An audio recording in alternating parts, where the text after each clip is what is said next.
জীৱনৰ 55 বছৰ বেমাৰত কটোৱা ষ্টিফেন হকিঙে না খোৱা লোৱা কৰিব পাৰিছিল, না চলা ফুৰা কৰিব পাৰিছিল আৰু না কথা ক'বলৈ মুখেৰে শব্দ ওলাব পাৰিছিল। বৰঞ্চ তেওঁ আশ্চৰ্যজনকভাৱে এটা কম্পিউটাৰৰ সহায়ত মানুহৰ লগত কথা বতৰা পাতিছিল।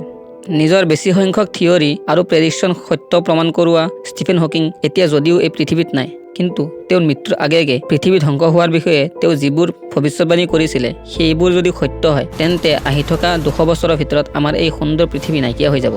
বন্ধুসকল, 21 বছৰ বয়সত ষ্টিফেন হকিঙক এনেকুৱা এটা বেমাৰে দেখা দিলে যিটো সাধাৰণতে মানুহৰ 50-60 বছৰ বয়সত হয়, আৰু এই বেমাৰটোৱে মানুহজনক মৃত্যুমুখত পেলাইহে এৰে। ডক্তৰৰ পৰা এই খবৰটো তেওঁৰ ওপৰত বজ্ৰপাতৰ দৰে পৰিল যে তেওঁৰ ওচৰত জীৱিত থাকিবলৈ মাত্ৰ 2 বছৰৰ সময় আছে। যাৰ ওচৰত জীৱিত থাকিবলৈ মাত্ৰ 2 বছৰৰ সময় আছিল, তেওঁ এই বেমাৰৰ সৈতে 55 বছৰ জীয়াই থাকি ডক্তৰসকলক একেবাৰে ভুল বুলি প্ৰমাণ কৰাই দিলে। তেওঁৰ এই বেমাৰটোৰ বাবে নিজকে কমজোৰ হ'বলৈ নিদিলে, বৰঞ্চ তেওঁ এই বেমাৰটোকে নিজৰ শক্তি বনাব বিচাৰিলে।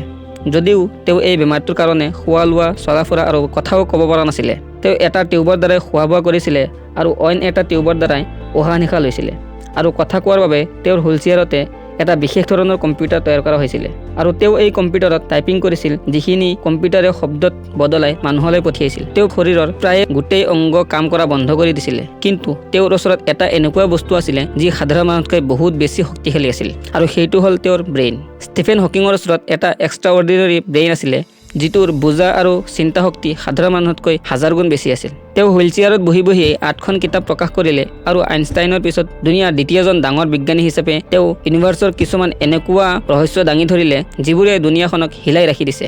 ষ্টিফেন হকিঙে দুনিয়াৰ সন্মুখত কেইবাটাও এনেকুৱা থিয়ৰী দাঙি ধৰিছিল যিবোৰ সঁচাকৈ সত্য বুলি প্ৰমাণিত হৈছে, য'ত ব্লেক হোলৰ উদাহৰণো সোমাই আছে। য'ত তেওঁৰ থিয়ৰীবোৰে বিশ্বৰ চাইণ্টিষ্টসকলক আচৰিত কৰি দিছিলে, তাতেই তেওঁৰ আৰু কেইটামান এনেকুৱা ভৱিষ্যতবাণী আছে যিবোৰ সকলোকে ভয় খাবলৈ বাধ্য কৰাই ৰাখিছে। এই আচৰিত প্ৰেডিকশ্যনবোৰৰ বিষয়ে তেওঁ কৈছিলে যে আমি থকা পৃথিৱী আৰু ইয়াত থকা মানুহ কেতিয়া আৰু কেনেকৈ ধ্বংস হ'ব। আহক তাৰে 5টা প্ৰেডিকশ্যনৰ বিষয়ে জানো। নম্বৰ 5, ষ্টিফেন হকিঙে 55 বছৰ বয়স বেমাৰত থকাৰ সময়ত তেওঁ ইউনিভাৰ্চৰ ওপৰত বহুতো ৰিচাৰ্চ কৰিছিলে, আৰু অৱশেষত তেওঁ এইটো সিদ্ধান্তত উপনীত হ'ল যে পৃথিৱীৰ বাহিৰেও অইন বেলেগ ঠাইত জীৱন আছে, আৰু এদিন নহয় এদিন সেই এলিয়েন্সসকল আমাৰ পৃথিৱীখন দখল কৰি ল'ব। আপোনাক ইয়াতে আৰু এটা কথা কৈ থৈ যাওঁ যে চাইণ্টিফিক থিয়ৰী মতে এই ইউনিভাৰ্চ এটা বিগ বেঙৰ পৰা আৱিষ্কাৰ হৈছিল, কিন্তু হকিঙৰ থিয়ৰী অলপ বেলেগ আছিলে। তেওঁ বিশ্বাস কৰিছিলে যে বিগ বেং এটাই হোৱা নাছিলে, বৰঞ্চ তাৰ বাদেও আৰু কেইবাটাও বিগ বেং হৈছিল, আৰু প্ৰত্যেকটোৰ পৰা বেলেগ বেলেগ ইউনিভাৰ্চ আৱিষ্কাৰ হৈছিল।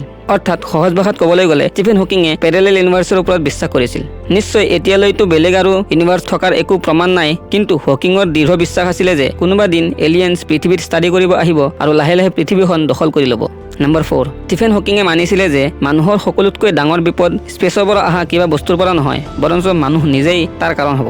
2016 চনত তেওঁ কৈছিলে যে বিভিন্ন ধৰণৰ ভাইৰাছৰ পৰা বাচিবৰ কাৰণে যিবোৰ ভেকচিন বনোৱা হৈ আছে, তাৰে বহুতো জেনেটিকেলি মডিফাইডো আছে। অৰ্থাৎ সেইবোৰ ভাইৰাছৰ DNA অল্টাৰ কৰি বনোৱা যায় যাতে সেইবোৰে মানুহক কোনো ধৰণৰ ক্ষতি নকৰে। হকিঙে মানিছিলে যে এনেধৰণৰ ভাইৰাছে কিছু সময়ৰ বাবেতো মানুহৰ লাভদায়ক হয়, কিন্তু সেই ভাইৰাছৰ ইফেক্ট ভৱিষ্যতত কি হ'ব তাৰ বিষয়ে ভালকৈ কোনোৱে নাজানে। নম্বৰ 3, 2018 চনত তেওঁৰ মৃত্যুৰ মাত্ৰ 2 সপ্তাহ আগত ষ্টিফেন হকিঙে নিজৰ এটাতকৈ বেছি ইউনিভাৰ্চক প্ৰুফ কৰিবৰ কাৰণে ফাইনেল ৰিচাৰ্চ পেপাৰ পাব্লিছ কৰিছিল, যাৰ নাম আছিলে এ smooth exit from eternal inflation, য'ত ষ্টিফেন হকিঙে কৈছে যে আমাৰ ইউনিভাৰ্চ এটা বিগ বেঙৰ পৰাটো সৃষ্টি হৈছে, কিন্তু এইটো এতিয়ালৈ এক্সপেণ্ড হৈ গৈয়ে আছে, আৰু এটা সময় এনেকুৱা আহিব যেতিয়া আমাৰ ইউনিভাৰ্চৰ এক্সপেণ্ড হ'বলৈ এনাৰ্জি কম পৰি যাব, আৰু তেতিয়া গোটেই তৰাবোৰ লাহে লাহে মৰি যাব আৰু সকলো দিশতে কেৱল আন্ধাৰে আন্ধাৰ হৈ যাব। তেওঁ মানিছিলে যে সেইটোৱেই সেই সময় হ'ব যেতিয়া আমাৰ ইউনিভাৰ্চৰ দি এণ্ড হৈ যাব। তেওঁ আৰু মানিছিলে যে যদি মানুহে নিজৰ প্ৰজাতিটোক ধ্বংস কৰিব নিবিচাৰে, তেন্তে যিমান পাৰে সোনকালে পেৰেলেল ইউনিভাৰ্চ বিচাৰি তাত কোনোবা প্লেনেটত গৈ বাস কৰিব লাগে।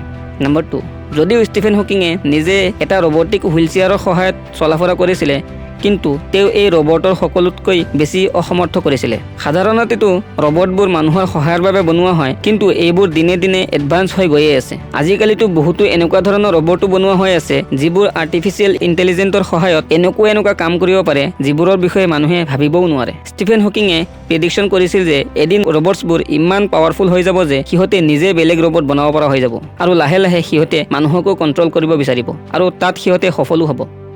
নম্বৰ 1, ষ্টিফেন হকিঙৰ প্ৰেডিকশ্যনবোৰৰ ভিতৰত সকলোতকৈ ভয়ংকৰ হ'ল গ্ল'বেল ৱাৰ্মিং। তেওঁ দৃঢ় বিশ্বাস আছিলে যে যদিও আমাৰ পৃথিৱীখন বাকী সকলো সমস্যাবোৰৰ পৰা বাচিও যায়, তথাপিও আহি থকা 600 বছৰত পৃথিৱীত থকা অসম্ভৱ হৈ যাব। সেই সময়ত গোটেই জংঘলবোৰ জ্বলি যাব, সাগৰৰ পানী শুকাই যাব আৰু মানুহ এজন জীৱিত নাথাকিব। এইটোৰ সকলোতকৈ ডাঙৰ কাৰণ হ'ল বাঢ়ি থকা জনসংখ্যা আৰু ভাবিব নোৱাৰাকৈ বাঢ়ি থকা প্ৰদূষণ। হকিঙে কৈছিলে যে আহি থকা 600 বছৰত পৃথিৱীৰ অৱস্থা তেনেকুৱাই হ'ব যেনেকুৱা এতিয়া শুক্ৰ অৰ্থাৎ ভেনাছৰ অৱস্থা। তেতিয়া পৃথিৱীৰ এভাৰেজ টেম্পাৰেচাৰ 250 ডিগ্ৰী চেলছিয়াছ পৰ্যন্ত বাঢ়ি যাব। আকাশৰ পৰা পানীৰ ঠাইত ছালফিউৰিক এচিড পৰিব আৰু জুইৰ দৰে গৰম বতাহ 360 কিলোমিটাৰ প্ৰতি ঘণ্টালৈকে চলিব। এই গৰম সিমানখিনিয়ে হয় যিমান বস্তু বনাবলৈ অভেনত ছেট কৰা হয়। বন্ধুসকল, যেনেকৈ ষ্টিফেন হকিঙক ডক্টৰে 2 বছৰ সময় দিয়াৰ পিছতো তেওঁ 55 বছৰ জীয়াই আছিলে, ঠিক তেনেকৈ আমি সকলোৱে এটা গছপুলি ৰুই পৃথিৱীৰ লাইফ বঢ়াব পাৰোঁ। ভিডিঅ'টো লাইক আৰু শ্বেয়াৰ কৰিব নাপাহৰিব আৰু লগতে চেনেলটো ছাবস্ক্ৰাইব কৰি থৈ যাব। তেন্তে লগ পাম আৰু এটা ভিডিঅ'ত। ধন্যবাদ।